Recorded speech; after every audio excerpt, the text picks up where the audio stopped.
Hello, everyone. This is PTIsles, the All Islanders panel discussion show presented by Isles Blog. I'm Joe Buono, and back with me after a too-long hiatus is Connor Moore, and filling in for Brittany Sider, who's a little bit under the weather and getting ready for her big Valentine's Day weekend, is Anthony Tartamella. Fellas, how you doing? I'm doing just peachy. How are you guys doing today? I'm good. I'm happy to make my visual debut with Island Blog. So now the people can really see who they're dealing with. Who has the better mustache going? I got the full beard too, though. So I don't know.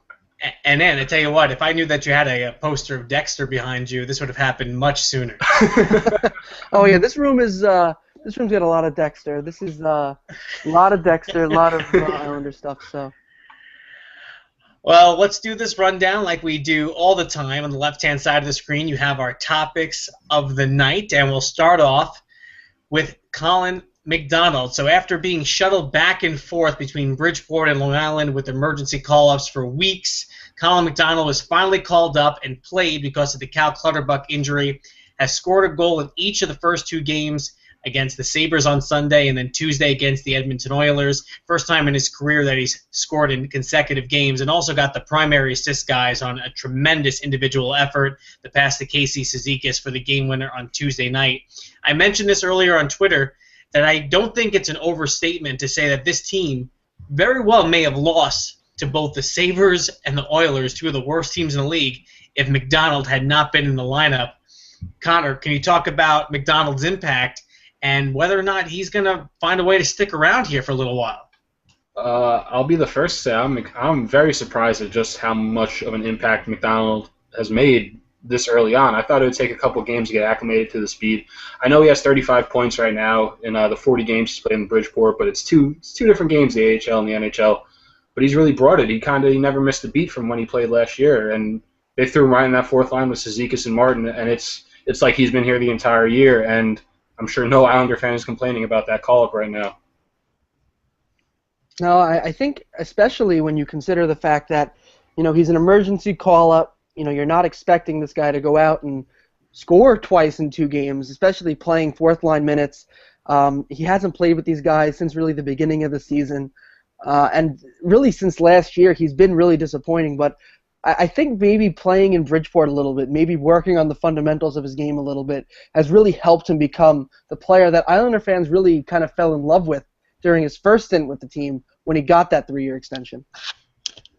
But we also have to remember, too, I know he hasn't played with these guys since the start of the season, preseason, but he had a great run with Martin and Cizikas a couple of years ago, 2012-2013 season. 7 goals, 10 assists. Obviously played with them all year last year as well. So if you're going to be that kind of a call-up, you can't be in a more advantageous situation than to go onto the wing with two guys you have already a great rapport and chemistry with. And Colin McDonald, widely regarded as one of the better locker room guys. And remember, this is the captain of the Bridgeport Sound Tigers as well. So from that standpoint as well, just kind of in terms of team chemistry, if any, he might add things to it and not just a matter of just keeping things the way they are. He actually might add an element to the locker room and the dressing room upon his return. I think his stint, or if you want to call it a stint, his time in Bridgeport this year has kind of lit a fire under his ass as well. The way this team's been playing and the skill that is the difference in skill of this team compared to last year when he was on the team a couple years back. He said it himself. He doesn't want to be a career AHL guy where he's a captain of an AHL team. He wants to be in the NHL making a difference. And I think he kind of knows that this is his opportunity to prove himself and prove to Capuano that he still has his NHL level talents behind him and can hold his own on his fourth line. And I mean, he's done everything to prove that so far. Yeah, and you're not going to meet a guy. I mean, I'm not a big Colin McDonald fan, especially after the last, really season and a half of what he's really done with the team. But you can't really complain. He's played well these past 2 games, and especially for a team that has really had a lot of depth at forward, and that's really been the thing that we've talked about. But now that they're facing some injuries to some key guys, he's really stepped in and done a much better job than, again, I have thought he would have done. And I'm sure everybody would agree, much better than people would have thought he would have done. And let's talk about the depth, because it's been a focus throughout the year in terms of the balanced scoring and the overall organizational depth. And although it looks very good that he gets called up, scores goals. He's on the score sheet for 2 consecutive games. The real question is Kyle Oposo and whether or not the team has to make a move because of the uncertainty around Oposo's injury. And, whether or not he comes back in a month's time based on the original diagnosis or it gets extended beyond that, and whether or not there's any kind of period of time where he's trying to feel his way back into things and trying to immerse himself back into a lineup who's now played maybe 2 months without him. That's still the question. And regardless of how good the depth is at the 4th line or a 3rd line spot with Zolnachuk coming up, the question still is whether or not, if he's out for a more prolonged period of time, do the Islanders have enough there, do you feel, to still, from a top-line perspective, depth-wise, to get where they need to be? If you asked me this question last season, I would be very afraid of this team without Kyle Okposo. But I think with the way that Lee has been playing, I think with the way that Strom's been playing, with the way that Nelson has shown earlier in the year, he's not showing it right now, this team has secondary scoring behind them, no matter what people are going to say. I think they're 3rd in the league in goals for. The secondary scoring is there, has enough presence to hold this team up without Kyle Okposo or the team resting on the first line shoulders. Yeah, it seems as if everyone's content, and I think right now believe that the Islanders will be quiet come the March 2nd deadline. And I understand that. I think you don't want to make a move for the sake of making a move, especially if Okposo comes back, then where are you going to fit that piece in? You might have to even rattle the rest of the lineup even more so that way. To me, if there was a move to make and there was a player available, I would look when it comes to the defense, because whenever this team seems to struggle a little bit, it's because the defense play is sloppy. And when guys like Lubomir Visnovsky are starting to make careless turnovers over and over again, and you're actually having the debate of whether or not Brian Straight is a better play than Lubomir Visnovsky, and I know Tom Sickie had a really nice game on Tuesday night too, but you wonder playoff-wise beyond Leddy and Boychuk on the defense if they have enough. Yeah, and I think that's probably, if they make a move, I don't think they will, but if they did, it would probably be on the defensive end because, you look at bringing in a forward, you have 3 guys out right now, so, when they come back, they're not going to be out for the whole year. I think it'd be different if it was like, okay, Oposo has a torn ACL and Grabner is not coming back until maybe the 2nd round if they make it there. I think then you'd probably say, okay, maybe we'll go out and try to get a guy for, maybe a mid-round pick or something like that. But, guys are going to come back, and then you're going to have to worry about where do you put these guys. And if you end up trading a prospect or a pick for really 3 weeks of protection, I just don't think that's Garth Snow's MO. I just can't see him doing that. Agreed. So let's move on here. The Islanders now at a 3-point lead as we're recording this over the Penguins in the Metropolitan Division. I think we all agree that the race will be extremely tight to the very end in the division, but the question really is, and Islanders Insight brought this up this week, and I was thinking it myself as well, does it really matter where the Islanders finish? Meaning that, Anthony, right now they're in first place. If come the end of the season, 28 games from now, they're the 7th seed in the wild card, does that really matter come playoff time? Well, it's interesting because the Islanders are one of the better road teams in the NHL if you look at their record. So I wouldn't have too much of a problem with them actually going on the road and playing a series similar to how they played against the Penguins 2 seasons ago. What I will say is it's more important to try to match them up with a team that's favorable. So I guess it doesn't matter necessarily if they finish in first place, but I don't want to go against Montreal or Detroit in the first round. So in any way possible that we can avoid that from happening, whether they're in first place or 8th place or 3rd place, it doesn't matter to me where it is as long as they don't play, Detroit and Montreal. I think those teams are going to be really tough come playoff time. Yeah, I agree. I really think that, and I've gone on record and said this a couple times, and I know I'm not the only person, I really think that the 8 teams that are in the playoff spots right now in the East are going to be the 8 teams in the playoffs. Certainly. I know that Boston's in the 8th spot right now, and they have 14 points up on Florida, who's in 9th. That's a hell of a window to try and battle back from. Like Anthony said, it's really just about who we match up with. Do I want that number 1 spot? Of course, I'm an Islander fan. I want that bragging rights. But this team's going to make the playoffs. It's all about getting that correct matchup, getting that Rangers team, getting a Penguins, getting anyone but Boston or Montreal. Yeah, Washington kind of scares me. I'm not gonna lie.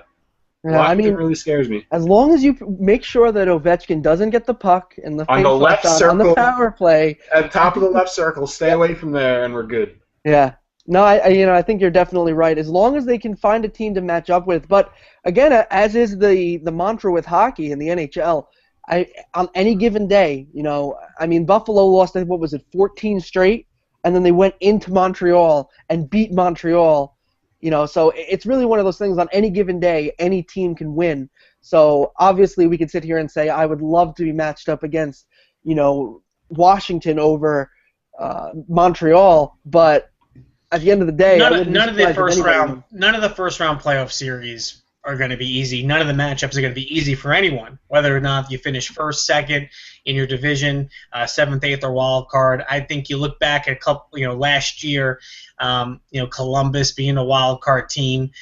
I don't think there's a team like that that's kind of new to the playoffs, that's kind of in their first go around here, facing a veteran team that a matchup that looks favorable. I mean, right now you look at the 8 teams, the team with the least amount of experience is going to most likely be the Islanders. So, listen, I think fans need to, temper and manage expectations. They've now been in first place for a while, and right in there for the Penguins for an extended period of time. So to fall out of that, I think just the temperament of Islander fans is that they'll get very, very nervous very quickly.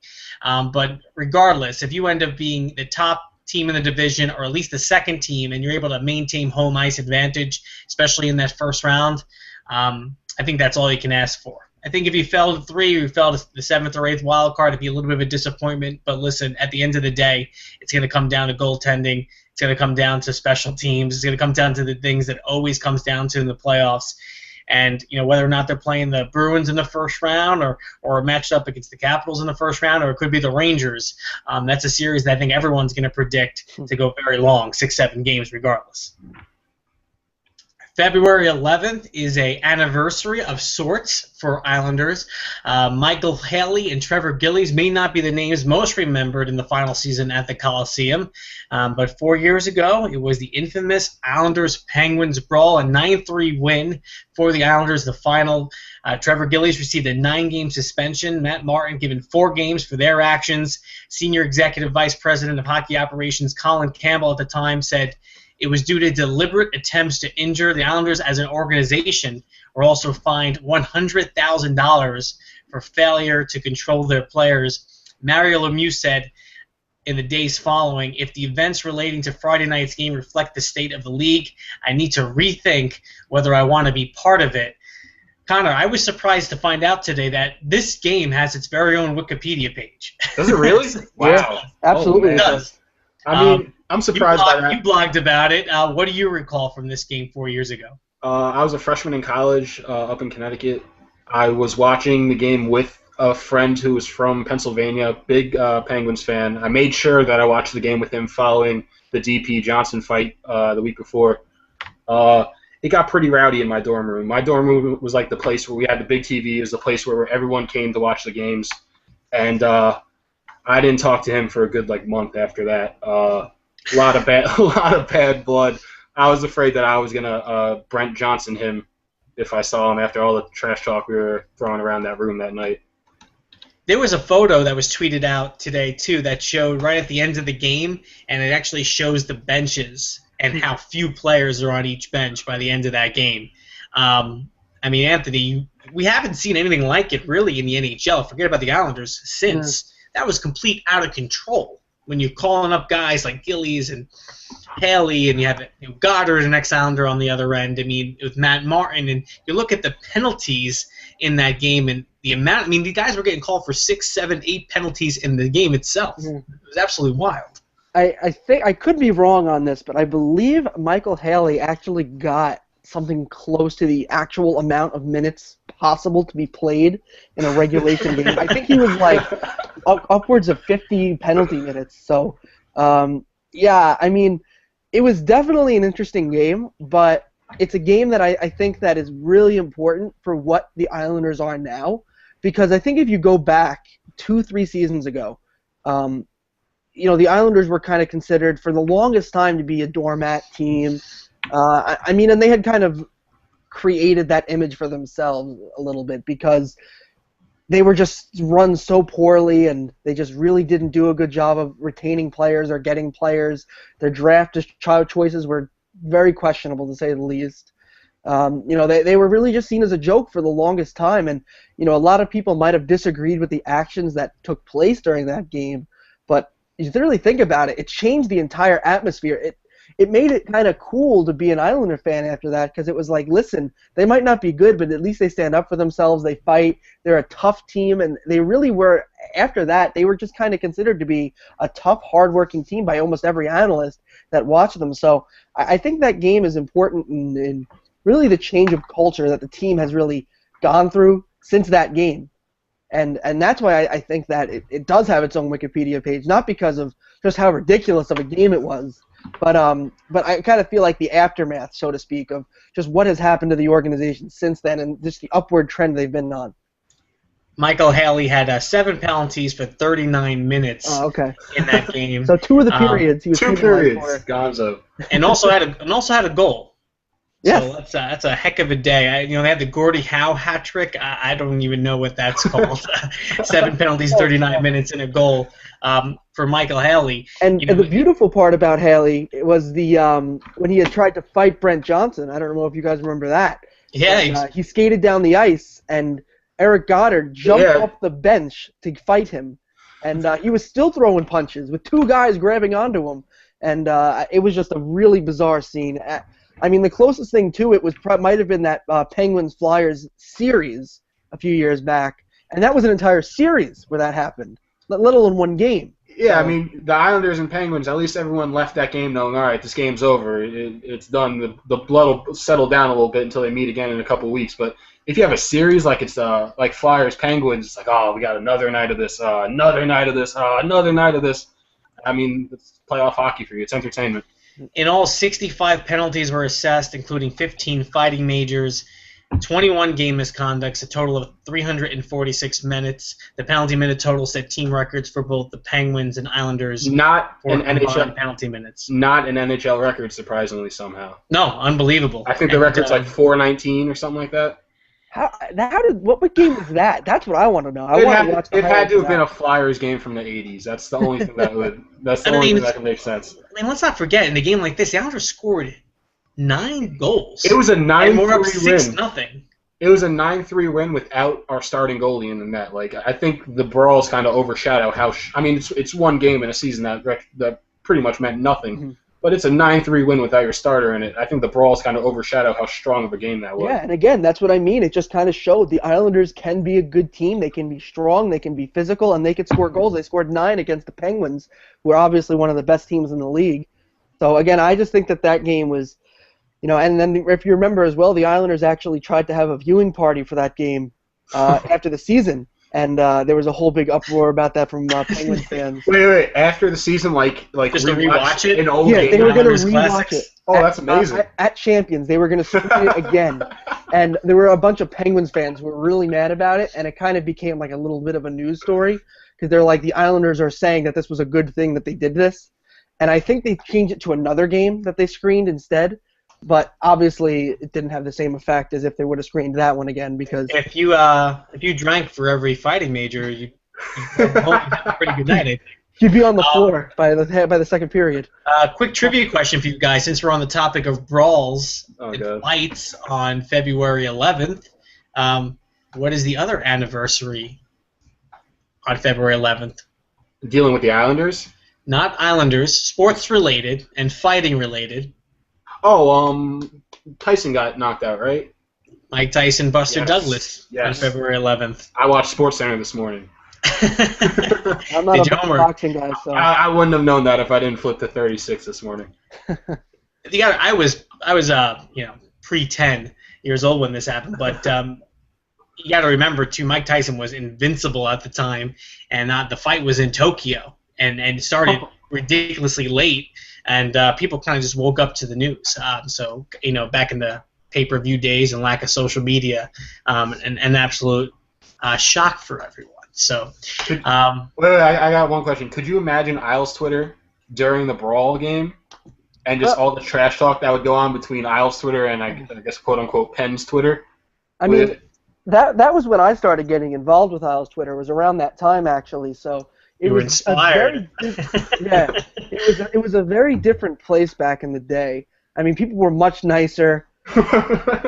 Not to other fans, but to each other. I mean, Isles Twitter. You didn't have people wanting to kill each other. You didn't have people looking for the deets. No, there were nobody looking for the deets at that point in time. We were deetless still. So. Well, we'll see. We'll see if 25 years ago, Islanders Penguin Brawl has the same staying power as Mike Tyson and Buster Douglas. Guys, this week, Islanders season tickets for their first season in Brooklyn went on sale. Brooklyn residents, like myself, got a little bit of an opening window to start doing that after existing season ticket holders had priority first. Now later, the tickets are now on sale to the general public. Barclays Center CEO Brett Yormark said, "We are far exceeding our expectations. Islanders hockey in Brooklyn is going to be a major hit." So, Connor, he said that hundreds and hundreds have been sold. My question is, if you had to market the Islanders to new fans in Brooklyn, what do you think is the big selling point? Forget about trying to get the existing fans to Brooklyn. We're talking about all new fans, people that haven't gone to hockey games previously, which is kind of how sometimes it comes across, I think, from Barclays Center, is that's what they're looking for. If you look at a lot of their promotional material, they're trying to teach people the game of hockey, like this is icing, this is offsides, this is a goalie. So, what's your thoughts on kind of their marketing to this? I want to start by saying I understand them, I've seen those tweets where it's kind of teaching people how to play hockey, and I understand where they're coming from. I think the delivery isn't all quite there. But I would just kind of go about explaining or showing that this is a young team that's built to win for the next couple of years. And the bandwagon is going to keep growing. It's been growing since 2013. It's certainly grown exponentially this year. Hop on board early on and start rooting for your team now. So down in a couple of years when they're really winning and dominating the league, you're not one of those bandwagoners. Just hop on while they're young and hop on while it's fresh. That's what I'd say. Franz Nielsen said they're going to be scary good, if not this year, and real soon. Anthony, how about you? How would you kind of market this to a new fan base, or do you think it's even necessary to market to a new fan base? Oh, I mean, I think any time you go to a new market, essentially, which is kind of what this is, you have to at least hope that people care in the market. I think it'll be tough for them, but I guess I would kind of go along Connor's approach and say this team's going to be really good really soon, if not right now. Just kind of be like, look at how good they were this year, because no one in New York responds to anything quite like they do winning. So if the team wins, the people will show up, and I think that's one of the reasons why they've quote unquote exceeded their expectations on season tickets. Yeah, I think it's going to be fascinating because you look at the Nets move from New Jersey, and their attendance numbers the last few years at Izod Center were horrendous. Yeah. But at least the game of basketball is looked at as a New York City game and an urban game, and they were moving to an urban area where you would think a lot of people would love to go see professional basketball all the time. Now, whether or not that translates to hockey, do you see people paying hockey prices to go see a sport they really don't understand when hockey is such a diehard sport as it is?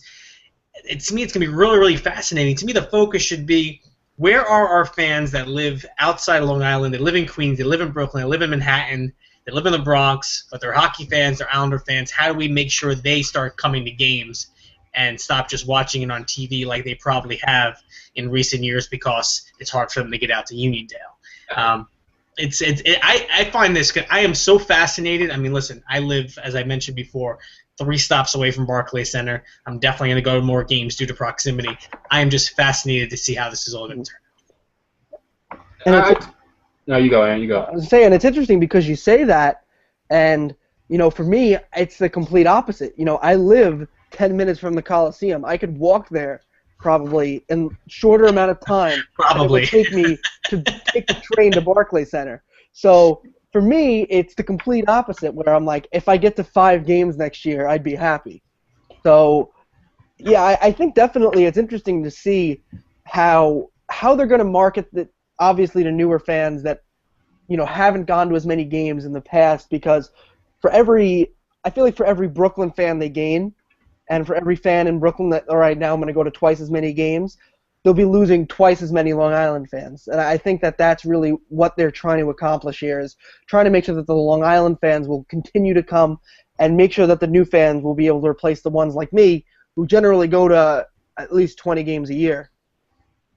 And Alan Creer of the New York Times had an article, and that's the same writer that wrote about Section 329 a month or so ago, about what's going to happen to tailgating, and how tailgating at the Coliseum is such part of the fabric of what goes on there.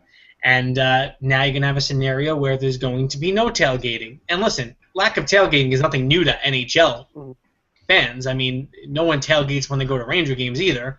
But how this all plays out, and how Islander fans create their identity around Barclays Center, I think is going to continue to be extremely fascinating. Yeah. So, guys, you know what Saturday is, right? The weekend? The weekend, yes. It's also February 14th. That's Valentine's Day. That's where I was going. I thought in the pre-show meeting, you guys would have known the answer to that. Was I wrong though? No, the both answers, I guess, were correct. we were right. So our own Brittany Sider, of course, wrote her considerations this past weekend for the love of hockey, trying to talk about how can a guy, have his cake and eat it too, meaning be able to watch hockey on Valentine's Day or incorporate it in some way without upsetting their significant other, their spouse, their girlfriend, etc. So, as two big avid hockey fans and Islander supporters, and the Islanders have a game on the 14th, what will you guys be doing? Have you decided plans on Valentine's Day? I do, yeah. I definitely do. And it's all worked out, and I'm lucky because, my girlfriend Jess is a huge Islander fan, as you guys know, so she was the one who said to me, I want to go to the game on Saturday, and I was like, all right, whatever you want to do, it works for me. But if I can throw in my own bit of advice, we're going to I guess an early dinner, like 3 or 4 o'clock. So that way we can go a late lunch. Yeah, so we can, instead of a dinner, so that way we can just go straight from the restaurant to the Coliseum. And the restaurant we picked is also close to the Coliseum, so that way there's no issue getting there on time. So Hurricane hard wings. No. I'm going. Well, I don't know. I mean, I don't want to be stalked at my Valentine's Day early dinner, late lunch, but we're going to the Grand Lux Cafe, which is one of her favorite restaurants. Have you guys ever been there? It's a really good restaurant. And from there, we're just going to go straight to the Coliseum, catch the game, and hopefully chant yes a few times. And who needs flowers when you're going to go home with a Kyle Oposo bobblehead? There you go. There you go. How about you, Connor? I mean, what's your situation right now? I mean, I don't think you're in the. I think you're not in the relationship mode unless you've been hiding someone for all this time. I'm not sure. Someone might be in the picture. I don't know. I doubt. Give us the deeds, Connor. I'm putting on the spot. I am a Islander fan, a blogger, and a single male who is trying to find his way to the Islander game with a couple of buddies. You can slide into the DMs, girls. Just saying. Oh my god. Meeting up with a couple friends, hopefully getting a couple of single male Valentine's Day beers, and then heading off to the Islander game, and then enjoying my Saturday night. I don't want to say alone, but without the presence of a female. I can always strike up a conversation with a group of gals that might be doing the same and going stag to the Islander game. I'm sure I'm not disappointing you guys. I have a very bougie, married life night out. I will be in Williamsburg at a restaurant that's apparently very difficult to kind of get reservations, called Antica Pesa. Wow, that sounds I will be there. Restaurant. 7 o'clock, my wife made the reservation for, which is the exact time of face-off. Thank you for that. That's why we have smartphones. which I cannot keep out too often. I'm actually, though, doing a double date Valentine's Day dinner. I know it's supposed to be intimate and romantic, but we had plans with members of her family last second. They couldn't make it, so rather than just reduce the invitation, we invited another couple of ours. So that should be fun, and obviously I'll be in a better mood while I'm checking the score. I am missing Valentine's Day, but I will be at the Coliseum on Monday for Islanders Rangers, which I'm super excited about. I love the fact that it's President's Day. I have the day off, and I'll be getting out there very, very soon. But the last thing before we get going here, so husband, if you're in corporate America and you're married or dating someone, you need to send flowers to the office, right? That's just a general thing. Nothing makes the woman happier to receive the flowers, get the call from reception, and the big bouquet of flowers comes that she could put on her desk, on her cubicle, etc. And then it gets you credit with all her friends and all the other girls in the office for you doing that. Because Valentine's Day is on a Saturday, when would I or any other guy, when should we send the flowers? Would you send them on the 13th? Because if you get them on the 13th and they stay at the office, they're going to be dead when she gets back to the office on Tuesday. Or do you just give in to her, just hand her over flowers when you see her on Saturday night, and you don't get any credit for doing so because no one else sees it? Well, that's the beautiful thing about Instagram and Twitter, is that they could take a picture of it and they can put it online, and then everyone will see it, and then you'll be good. So they can at them. Your wife can at her coworkers saying he's good for this year. See, I would say you got to go with like the flower delivery trucks, where they drive up and they drop them off. That way you can get it in the morning. You do it nice and early before she wakes up, and then you can put it there in the living room or the kitchen. I don't know how your house is situated, but you put it in the kitchen so that way when she walks out of the bedroom, there you go. Yeah, my kitchen's not outside my bedroom. Oh, okay. Or your living room or your hallway. I don't know. Maybe she's going to have a bowl of cereal or like some oatmeal or something. I don't know what she does. Your wife does in the morning. So somehow I got to somehow get flowers.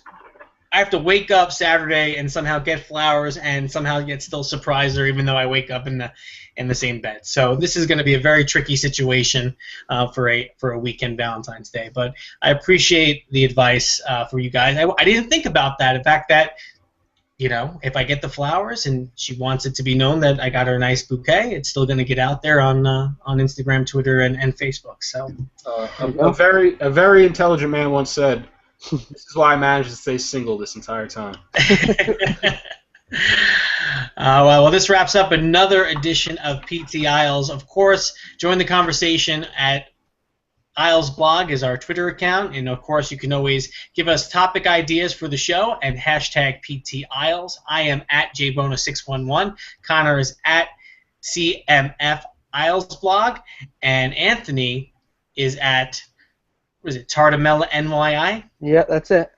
Last name NYI, and of course Brittany is at Apple Cider with 2 R's. We hope that she is recovering for whatever is ailing her at the moment, and she gets back real soon. Although Anthony did a fantastic job here subbing in, and thank you. I think this will not be his final appearance on PTIsles this year. I hope not.